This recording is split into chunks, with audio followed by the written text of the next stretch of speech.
saka wala niya. Ay, may Sige, sir na natin.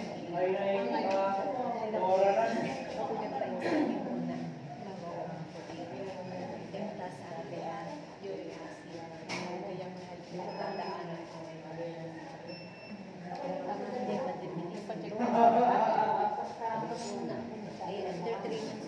Dahil sa malakas eh, paray-paraya sa ulo.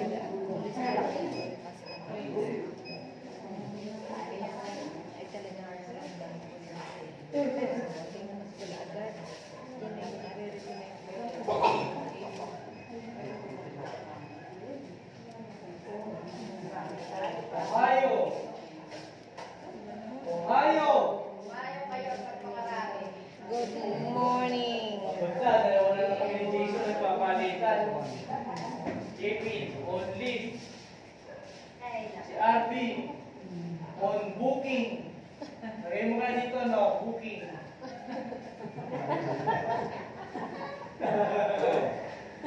No? Para makabawi ka na, pag-absent ka, talagay ito ay Lagay natin dito, nakabuntis si Sonia. Nakabuntis. Lagay natin. Ha? Nakabuntis.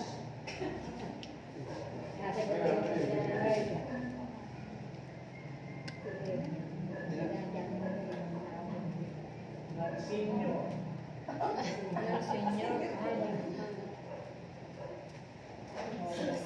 Yes, good morning. Morning.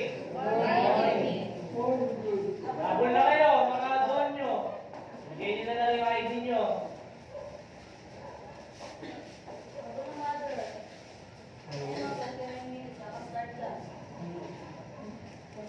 Ayan. Bali yung therapy na yan para sa kaalaman ng anak ni mother. Yung pinaka-therapy na yan, nagpuprodusyon ng electric energy together with negative ion. Siya yung nakakatulong para magkaroon ng tinatawag na cell repair, cell rejuvenation, yung tissue mo, yung mga nerves mo, yung pinaka-ugat mo, pagandahin yung sirkulasyon ng dugo. Bali yan, surrounded ka na ng electricity network.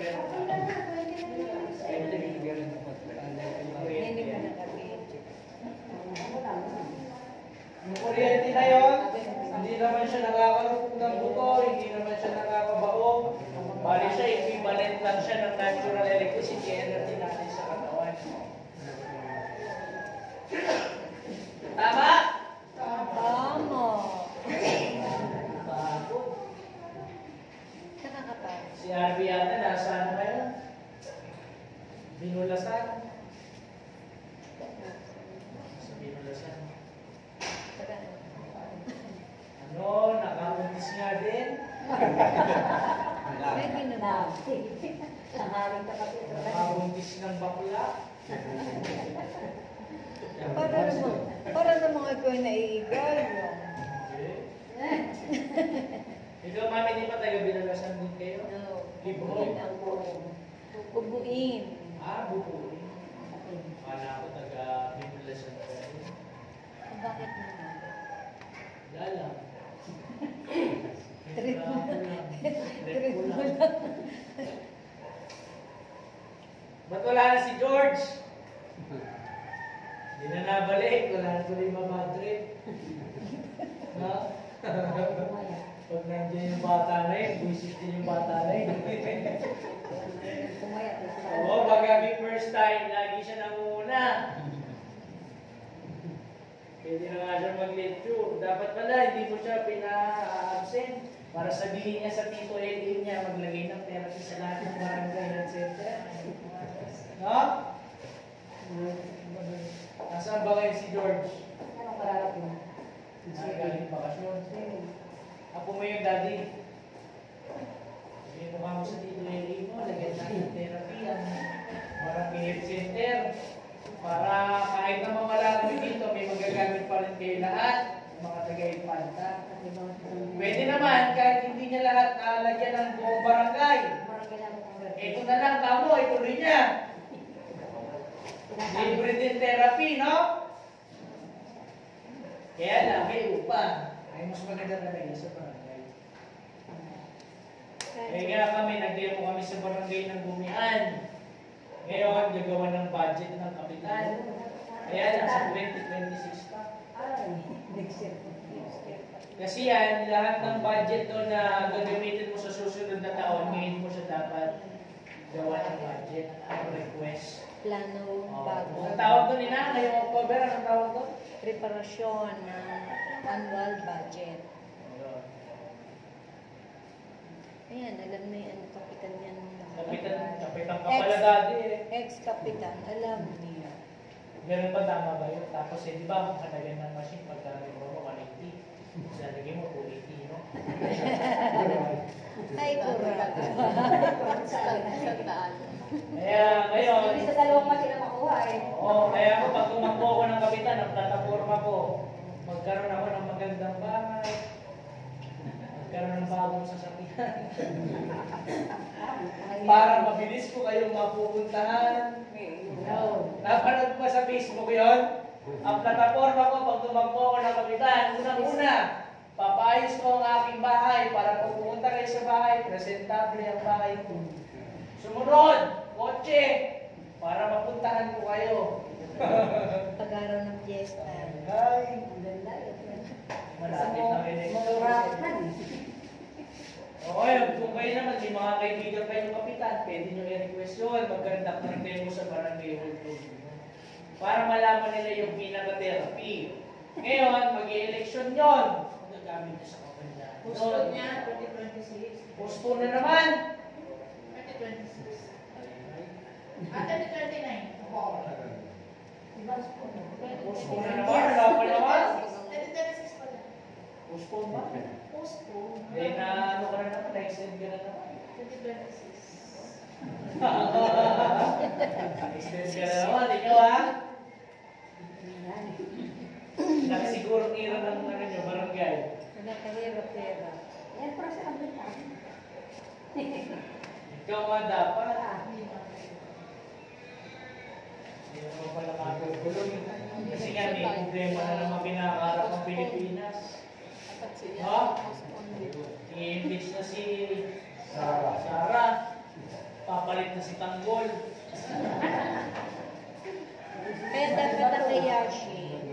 Kaya dapat ang Iyashi, magkaroon din dito ng extension. Meron namang extension ng Iyashi. Wait lang ina ha. Sabi ko extension ng Iyashi. Ala na. Bakit kasi ngayong month lang kayo nag-therapy? Last month, di ba mapapansin nyo, lagi kami may nakasabit na papel dito. Minomonitor, ilan ang first time, ilan ang second time na bumabalik na na-lecturean kahapon, ilan ang regular. Napansin namin, pagkatapos ng first time, kinabukasan, wala na. Tapos, yung pangalawa din, kinabukasan, wala na rin. Kaya puro bumabalik yung mga regular, minsan absent pa. 2 months yun, almost 2 months ko kami nagmo-monitor. Sabi ng opisina, sige, mga sir, mag-monitor kayo. If ever na pumalo ulit ng 500 yung tao niya dyan everyday, i-extend natin ng another 90 days. Ayun, wala. So, wala nung nalaman nila na magsasarado na ng katapusan, akala nila wala ng pag-asa. Kaya problema, paunti na ng paunti. Kahapon, nasa 100 plus lang. 100 ba? 200? 225? Last day, 214. Hindi na. Kawawa naman yung mga magulang ko pala kung bumabalik sa therapy. So, gaya yung kanina, nilecturean ko, paano yun, sir? Magsasarado na pala kayo sa katapusan, hindi pa ako nakakarinig. Hingin. Hindi nakakarinig. Ano sabi mo? Sabi ko, pumunta ka sa Uos. Malayo. Ay, hindi bingin. Pag kinakausap ko siya, kinakailangan nakalapit ka sa tenga. Tapos nasigaw ka. Minsan, hindi rin niya naiintindihan. Oo nga, ka, nanginginig nga, eka. Sabi kayo, pumunta siya sa Uos. Oo nga, eka, sakit kamay ko. Hindi kami nagkakaintindihan. mabigin na gano'n, yung sa kanya naman nakuha niya daw sa pag-inom ng synthetic drugs. Sobrang taas ng dosage daw ng iniinom niya. Nung unang sign daw na naramdaman daw ni Mother, siya kasi 88 years old na. Ang unang naramdaman niya, naugong daw yung tenga niya. Hanggang sa tuluyan na siya natin. Regalo mo. Sobrang taas kasi ng gamot, ng dosage. Kaya siya natingin. Minsan pag nakakaramdam daw siya ng masasakit sa katawan, nakainom natin ng painkiller. Kaya ayun si Man, may bukol. Sabi niya. Hindi lang internal organ ang naapektuhan sa pag-inom ng mga synthetic drugs. Pati yung pandinig. Totoo yun.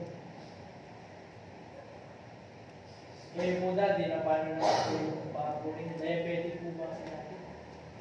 Diabetic po ba yun? Diabetic. Gano'n katagal na aksidente lang sa ito. Tapos, gano'n katagal na po yan dati? Ano po sabi ng doktor?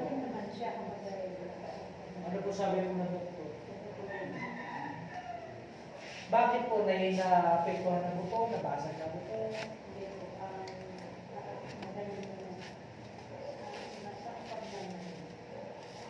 Kasi mapagana.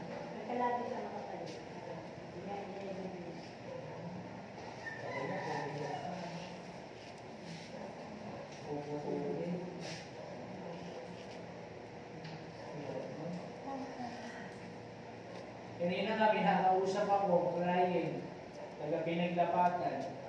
Yung pamangkin niya daw, sobrang tagal niya nang inaakit dito sa therapy. Itong ano lang, last month, inaakit niya, ay diabetic. Ngayon ang nangyari, unang naputol daw, yung daliri lang na hinalaki. Ang kaso nga lang, ang pagkaputol, wala daw lumay kakaino. Ngayon alam mo kung hanggang saan na yung putol. Ito na. Pamangkin ni Ma'am Paz, pinaglapatan eh. Mataba na maputi na ang buhok. Basta Paz. Nandito na. Kasi nga, wala rin Dubai, kakainom ng alak. Hindi raw nagaling ng nagaling, nabubulok kada putol. Kaya putol ng putol. Mahilig sa aluhan. Eh ngayon, nasalang daw doon. Kung kailang huli na, kung kailang naputol na. Buti ka mo, hindi umabot dito, no? Tapos umabot dito, no? Nakali na sa Sino po? Hindi, kapitbahay. Nagtitira sa kapitbahay. Kapitbahay mo, malapit na may bandilan sa kanya. Ang barangay ang pagkita. Sila nagtitira. Nagbabayad sila per session, 50 pesos. Kung nasa anak, sa bandilan, kay Rebecca. Kung sila nasa anak kayo. Wala na.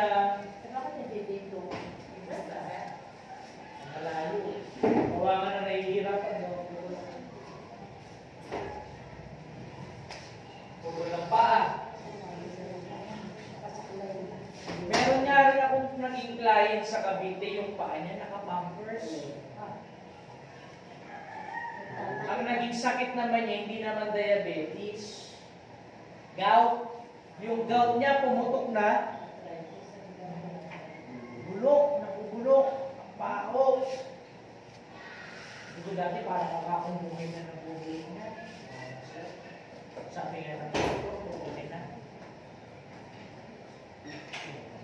Pampers, nalogo sa katas.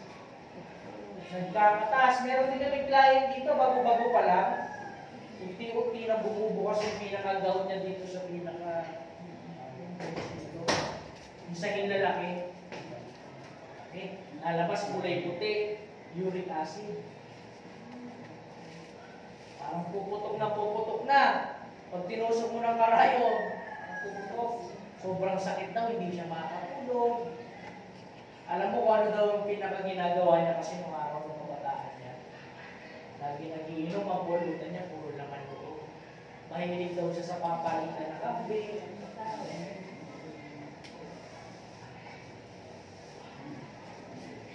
Sarap!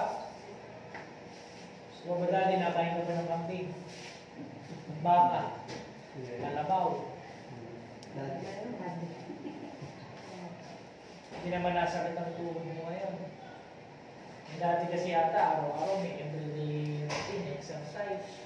Nakakapag-exercise pa po ba kayo? Tricycle lang. Tricycle lang. Kami naman na exercise. Hindi galakad, no? Hindi gaya ng araw. Pinakasasakyan mo lang ng araw, bisikleta. Minsan lakad nga lang eh. Alesa. Wala, yung mga bata ngayon sa generation namin, kami mismo, maswerte na kami, abutin kami ng mga 50 years old, 60 years old, walang sakit, maswerte yun. Ngayon pa, alam lang, dahil na ng mga bata sa likod ko, yung mga high school, yung mga college, sakit na likod ko. Diba? Babanat sa Facebook para na ako may senior citizen na likod. Kasi nga, lagi nakahiga, exercise, pagaya ko. Paano ba naman magkakaroon ka ng oras mag-exercise ngayon? Pero before, ang iyashi kasi dati, talagang parang dito sa Calvary lang kami nag-ooperate. Maraming kasi nagre-reklamo ng client. Ano yun sir, minsan kasi ang pinaka-free lang namin, weekends. Sabado at Linggo lang kami nakakasala. Kailan na naya ngayon, ginawa ng araw-araw, wala na kami pahinga. Dati wala naman day off. Basta Linggo, pahinga lahat. Kaya nun, may time kami para mag-exercise. Tapos yung bahay namin nun, may mga gym equipment. Kaya lang, nawala na. Siyempre, naglipat na namin yun sa Cavite. Kaya namin nagbibigod pa po na dito. Pinagbibenta na. Ay, importante talaga yung exercise habang bata pa. Tayo habang bata, ang pinaka-thinking natin, pinaka-unang-unang goal mo, makapagtrabaho, kumita ng pera. Diba? Hindi mo pa naiisip yung pinaka-health mo nung araw. Ang iniisip mo nun, papaano yung buhay ko para sa future. Papaano yung buhay ko pag dumating yung edad na ako'y nag-retire, tumigil na sa trabaho. Hindi natin na naiisip na mag-invest para sa health. Kasi nga, ang thinking ko nung kagaya ng branches namin sa Manila, pero nagdagal na yung branch namin doon ng 1 month. Wala pang 1 month. Diyan sa Villamor, sa Pasay, tsaka sa BGC, sa Taguig. Ala pa isang buwan, nagsarado na. Ang nagte-therapy, 3. Pinakamarami na 20. Araw-araw. Kasi nga, pinaka-thinking ng tao dyan, pinaka-mindset ng tao dyan, puro trabaho. Wala kaming oras para dyan. Ang kailangan namin, kumita ng pera. Sa BGC? Sa BGC, ang daming tao dyan. Lilibot lang naman. Sa shopping. Pero hindi sila makapagbigay ng oras para sa health. Pero yung mga branches namin sa kagaya dito, last December, ang daming tao. Kaya ba sila naman kayo nakapag-therapy? Oo, February. February na kayo, no? Last December, sobrang dami. Inaabot kami ng anong oras sa pagsasara. Nakalit ay alas 10, alas 9. Lahat na nakapagpasa ng ID ng alas 7, tinatapos namin ng oras na tapos. February, ganun, malakas pa. Yun, February din. Pero nung pagbalik, after February pa sana yung number ng February. after nung Christmas, saka ng New Year, pagbalik ng January, wala nang therapy. Kakaunti. Naka-duty pa ako na isang araw sa pagbalik ng January. Hinatid ko kasi si Sam, di marunong mapasahin.